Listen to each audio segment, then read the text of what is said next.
Hello everyone. तो आपने अब तक पढ़ लिया होगा कि आज ही G7 कंट्रीज़ के फाइनेंस मिनिस्टर्स की मीटिंग हुई थी, जिसमें इन्होंने दो बड़ी अनाउंसमेंट की हैं जो कि big technology Giants like Facebook, Amazon, Google को काफ़ी नेगेटिवली इम्पैक्ट करेंगी। पहली अनाउंसमेंट ये है कि अब से अगर कोई मल्टीनेशनल कंपनी यानी वो कंपनी जो मोर देन वन नेशन में ऑपरेट करती है, अगर उसका प्रॉफिट मार्जिन 10% से ज़्यादा है तो जितना भी प्रॉफिट मार्जिन ग्रेटर देन 10% होगा उसका 20% उस कंपनी को उन सारी कंट्रीज़ को देना पड़ेगा जिसमें उसने अपने प्रोडक्ट्स बेचे हैं। वीडियो में आगे जाके आपको नंबर्स के साथ बताऊंगा कि ये कैसे वर्क करेगा। दूसरी अनाउंसमेंट ये है कि ये सारे देश कॉर्पोरेट टैक्स का एक मिनिमम थ्रेशोल्ड रखेंगे जो कि होगा 15%, और ये दोनों ही डिसीजंस जुलाई में होने वाली G20 मीटिंग में भी डिस्कस किए जाएंगे और अगली OECD मीटिंग में भी डिस्कस होंगे। तो पहले मैं आपको बता दूं कि ये बड़ी टेक्नोलॉजी कंपनीज़ के लिए क्यों बैड न्यूज़ है। तो अभी तक होता क्या था कि अगर आपकी कंपनी फिजिकल गुड्स बेच रही है तो आपका प्रॉपर ऑफिस भी होगा, आप गुड्स या तो मैन्युफैक्चर करोगे या इंपोर्ट करोगे, तो गवर्नमेंट आपसे डिफरेंट वेज से टैक्स लेती थी like custom tax, corporate tax etcetera. But in case of digital products काफ़ी कंट्रीज़ में इन कंपनीज़ के ऑफिस तक नहीं होते और वहाँ के लोग इनके प्रोडक्ट्स भी खरीदते हैं। मोरोवर ये कंपनीज़ अलग अलग तरह से अपने टैक्स बचाती हैं। अगर आपको एक एग्जांपल दूँ, लेट्स अज्यूम एक कंपनी है ABC जो कि US बेस्ड है और ये कंपनी कुछ डिजिटल प्रोडक्ट्स बनाती है। तो ये कंपनी क्या कर सकती है कि अपनी एक सब्सिडरी बनाएगी एक लो टैक्स कंट्री में लाइक आयरलैंड, जहाँ कॉर्पोरेट टैक्स सिर्फ 12.5% है।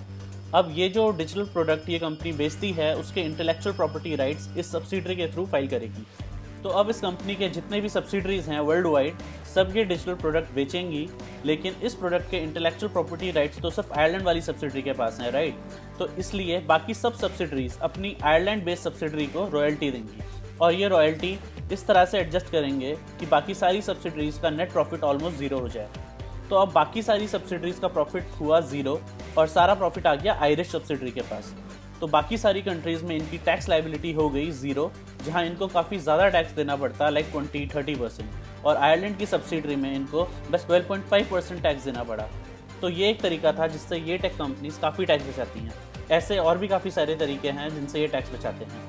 तो अब अगर ये नए रूल्स इम्प्लीमेंट हो गए तो इससे होगा क्या कि इवन अगर आयरलैंड में सारे प्रॉफिट्स बुक हो गए और नेट प्रॉफिट 10% से ऊपर हुआ तो इस कंपनी को बाकी सारे कंट्रीज़ को भी टैक्स देना पड़ेगा जहां इसने अपना डिजिटल प्रोडक्ट बेचा है। इसको भी नंबर्स के साथ समझते हैं। लेट्स से इस कंपनी ने 1000 रुपीज़ की सेल की और 400 रुपीज़ का नेट प्रॉफिट कमाया, तो इसका प्रॉफिट मार्जिन हुआ 40%, विच इज़ हायर देन 10%। तो अब 10% से कितना ज़्यादा है इनका प्रॉफिट मार्जिन, ये हुआ 30%, राइट। तो ये जो 30% का डिफरेंस है which is equal to 300 rupees, इस पे इन्हें 20% का टैक्स देना पड़ेगा टू ऑल दोज कंट्रीज़ जहां इसने अपना डिजिटल प्रोडक्ट बेचा। तो 20% ऑफ 300 रुपीज़ होता है 60 रुपीज़।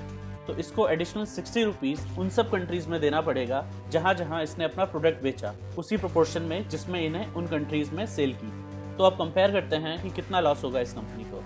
ऑल्दो ये प्रॉफिट मार्जिन की जो बात की गई है वो बिफोर टैक्स है या आफ्टर टैक्स नहीं पता, but for simplicity let's assume before tax है।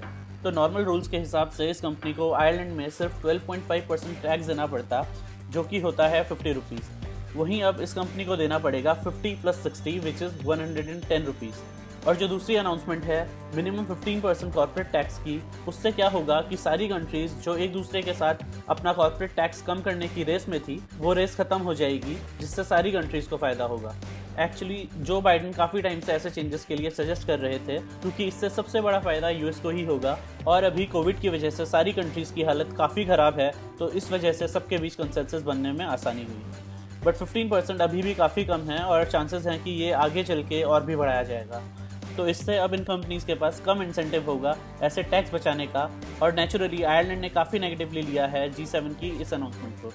Let's see how this thing develops in the future, but if it's implemented, it will have huge implications on global economy going forward. Please like the video and subscribe to our channel. Your support means a lot to a small channel like ours. Thank you.